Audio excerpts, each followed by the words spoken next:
Pertanyaan yang berikutnya dari Instagram hamba Allah.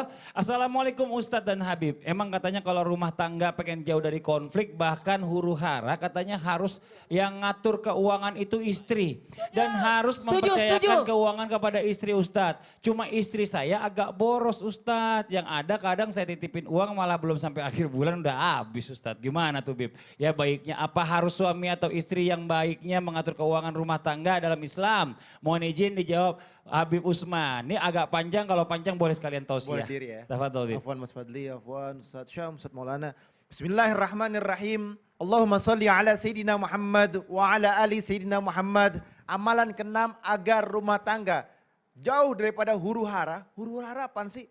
Huru hara itu kayak huru hara hari kiamat. Keributan besar, konflik yang besar. Nah, jauh daripada huru hara adalah transparan di dalam masalah keuangan. Yang pertama, yang berhak mengatur keuangan adalah bisa suaminya, bisa juga istrinya. Tergantung mana yang tidak boros di antara keduanya, mana yang bisa mawas diri di antara keduanya. Kalau misalkan suami kita tahu, wah kalau misalkan suami kita nih ternyata dia kalau pulang kantor atau pulang kerjanya suka makan di sini, suka beli ini, lihat-lihat jam lah, ya kan, wah beli jam, lihat cincin beli cincin, atau misalkan dia jalan kemana, dia lihat baju, beli baju. Nah berarti misalkan suami yang boros, istri yang pegang.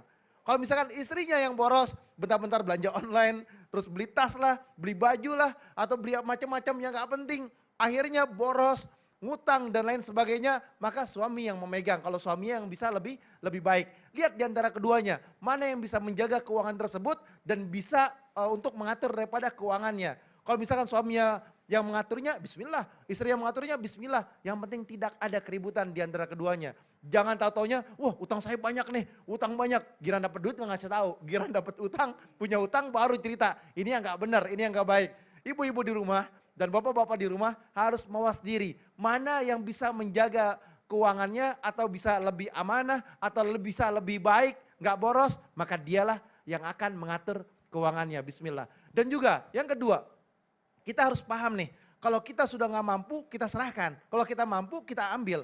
Biasanya umumnya, yang dimana dicontohkan oleh sahabat baginda Nabi besar Muhammad SAW, rata-rata itu laki-laki yang ke pasar. Laki-laki yang mengatur keuangannya, laki-laki yang mengerjakan semuanya. Sebagaimana contoh, Salman Al-Farisi, sahabatnya Rasulullah SAW, dia membeli barang kebutuhannya untuk keperluannya sehari-hari, dia ngatur semuanya. Dia yang kelola semuanya. Karena apa? Ini adalah biasanya laki-laki itu ke pasar. Kalau perempuan di rumah, wakarna fi buyutikunna, dia ada di rumahnya, dia atur rumah tangganya yang baik, dia atur anak-anaknya, dia atur daripada kehidupannya. Sampai Sayyidina Umar, istriku yang masak, istriku yang mengurus anakku, yang mengurus aku dan lain sebagainya di rumahnya.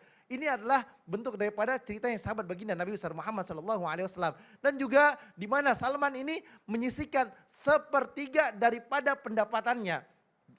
Misalkan pendapatannya 2 juta, ya kan? 3 juta misalkan. Berarti 1 juta disisihkan. 1 juta ini menjadikan sebuah modal usaha. Dipikirin modal usaha buat apaan ya? Ini yang bisa diputarin lagi. Investasi atau jangka panjang nih kita ada yang ditabungin, ada yang dibelikan aset atau dibelikan apapun. Ini bismillah, sepertiga inilah yang dijaga, yang dipegang. Kalau misalkan dia bisa sepertiga ini disisihkan, maka sepertiga ini bisa untuk misalkan sakit, keperluan atau apapun bisa digunakan. Oleh karena itu, maka Salman Al-Farisi sepertiga disisihkan. Dan juga yang dimana kita harus paham, jangan lupa bersodakoh. Kalau kita udah dapat rezeki, kita nggak sodakoh. Sodakoh itu ingat, sodakoh tatfaul bala, sodakoh tulil umri.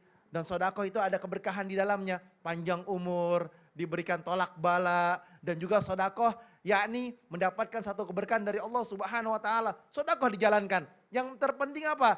Bayar zakat itu wajib. Kalau sedekah itu sunnahnya baginda Rasulullah SAW. Bahkan Rasulullah dalam keadaan susah pun bersedekah. Tapi kalau yang namanya zakat, wajib.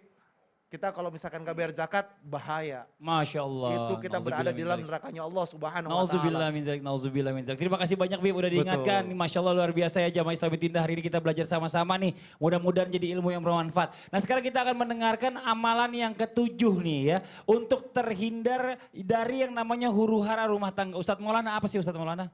Kalau boleh tahu. Amalan yang ketujuh agar terhindar dari huru hara adalah pisah. Hah? Bisa? Ustadz Maulana, ntar dulu. Masa pisah yang bener aja? Pisah. Hah?